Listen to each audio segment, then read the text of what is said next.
Ano? Anong nangyari dun sa Duterte? Kay Sara. Ang pinaka-nangyari nung kay Sara, kaya nagalit ang Duterte. Marcos kay Sara. Sila muna. Si Marcos muna. Oo. Si ano? Romualdez. Romualdez.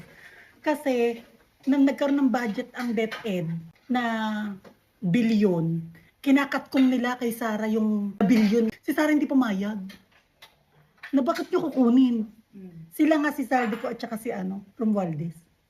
Bilyon ata nakuha. No, hindi siya pumayag. Ang ginawa nila Saldico at saka ni Romualdez, nag-declare sila ng 10 billion, tapos kinuha nila yung 10. Yun ang unang away nila.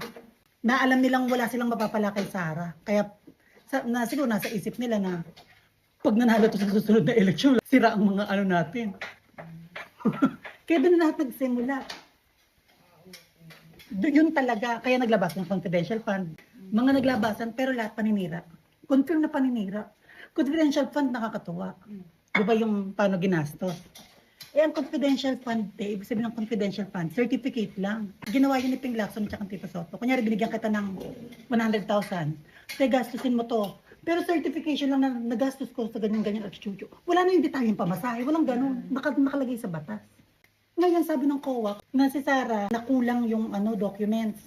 Doon, pumasok itong mga quadcom na ganyan-ganyan, nawala, Channeline at Chuchu. Binigyan ng deadline ng COA si Sara para makapagpasa pa ng iba. Di ba nakadepende yung quadcom sa COA? Kasi nga ito yung sinabi ng COA. Di nagpasa si Sara bago mag-due date. Kaya si Sara hindi sumasagot sa mga hearing. Kasi wala pa kaming due date. Ba't ito kami papaliwanag? Magpapasa pa kami sa COA. Wala pang due date. Kaya ganun siya makipag sa hearing. Tapos, si COA naglabas sa hearing after ng ilang session na. Sa mga naipasa, clear si Sara. Maayos. Ginawa naman nila dun sa COA. Channeline, baka ganyan. Kayo, ganyan, hindi nyo ginagawa yung trabaho nyo. Yung COA ngayon na ganyan. Hindi nangyayari. Kaya nga, confidential fund natapos.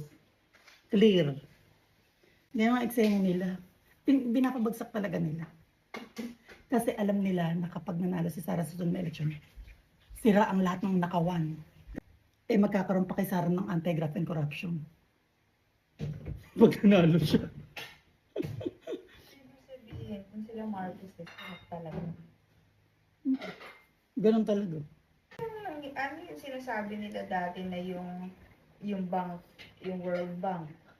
Asan yun? Sinasabi nila na merong mga nakatanim sa bawat bangko na Pera nila. gold bar. Marcos? Oo. Chismis lang ata. Hindi ko rin confirm. Chismis lang ata. Tapos tingnan mo ngayon, sinusod nila si Duterte. Papansinin mo lagi, di ba, ang daming hearing ngayon?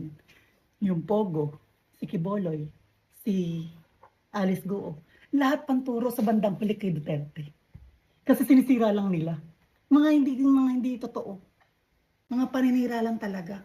Wala silang hearing ngayon na abot pa dyan na labas si Duterte. Lahat puro Duterte puro. Obvious ang eksena. Yan sa di ba ngayon sa war on drugs ngayon? Ang hearing. Nagsalita ng ICC, yung international. Hindi nila papasokan yung war on drugs ni Duterte. Nagpetition ulit Trillanes, ayaw tumigil. Yeah, sure, panalo talaga si Sara sa election. Tsaka maganda ituloy yung war on drugs, tsaka anti-graft and corruption. Tsaka yung yung gusto ni Duterte dati na hindi nangyari kasi nga nagka-pandemic. Yung, kunyari, Bulacan. Lahat ng mga kinikita sa Bulacan, yung mga business, mga tax, hindi na pupunta sa government. Tapos manghihiram si Bulacan pang gastos. Sila na ang maghahawak. Tapos sila nagagastos kung ano mga kailangan ng pagkakagastusan. Ang kupitan nga lang dyan, nasa mga lang, mayor. Pero makikita mo kagad yung progress ng Madali pating imbestigahan kung may nakawan, mayor lang imbestigahan. Hindi katulad sa gobyernong mahawak, hirap imbestigahan. Tapos maganda doon, lahat ng mga tao sa Maynila, mapupuntahan ng mga probinsya. Kasi, kumbaga yung level ng sibilisasyon nila, pataas kasi sa kanila nang umiikot yung pondo. So, luluwag ang Maynila. Traffic, iwas. Diba?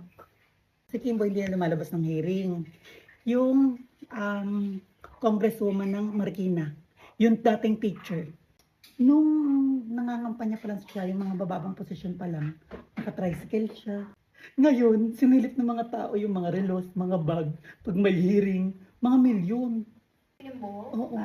Okay. Okay. Tapos siya ang nag-aano kay Sara, yung sa script nga, yung confidential fund issue, yung sa hearing. Siya yung binarabara ni Sara. Na plano nyo to, no? Scripted to, no? Tapos ano na siya ngayon, hindi lumalabas sa mga hearing. Tahimik siya. Raul Kimbo. Ngayon mga sumusunod na, sina Dan Fernandez, yung Quadcom naman. Mga feeling siga sa Congress. Sunod-sunod yan. Ang dami kasi, mga tao kasi nag-iimbestiga sa kanila. Tapos, tsaka hindi talaga dadalhin. Ako kaya ginagawa ko yung mga vlog ko talaga, sinesave ko, yung mga ginagawa ko. Kunyari, ganito yung ginawa ng ano. Pagdating ng election, tsaka ko yung i-repost para maalala ng tao na ito yung mga pinagagagawa niyan. Kasi minsan nakakalimutan. Parang hindi talaga maiboto yan. Mabuisit. Nagtulong-tulong lahat ng Congress para kay Sara. Kasi nga wala silang mananakaw. Pag si Sara na naging presidente. Tama yung sinabi ni Duterte na nasa Congress ang pinakamalaking nakawan. Totoo talaga. Totoo naman talaga. Kasi sila nagbibigyan ng budget eh. Tingnan mo di ba yung hearing ngayon lahat sa Congress at sa Senate sa mga Duterte? Yung sa PhilHealth pang bayan yan, hindi pang kay Duterte, pang health ng lahat ng Pilipino. Yung flood control pang lahat ng Pilipino. Hindi tinatalakay yung pang dapat pang bayan, yung pang bansa. Puro Duterte. Alam mo ng ano, yung talamak na sila manira, ganyan tag nila yun. Eh, alam ng lahat ng tao. Dati nga pag nag-post ka ng achuchucho, may mga lumalaban pa sa'yo eh. Siguro mga 60%. Kasi yan nga eh. Kami Marcos sa chuchucho. 40%, 60% Duterte. Pag nagbablog ako dati 40% Marcos. Ngayon punta ka sa mga vlog ko. Siguro sa 100 nag-comment, isa lang, hindi Duterte.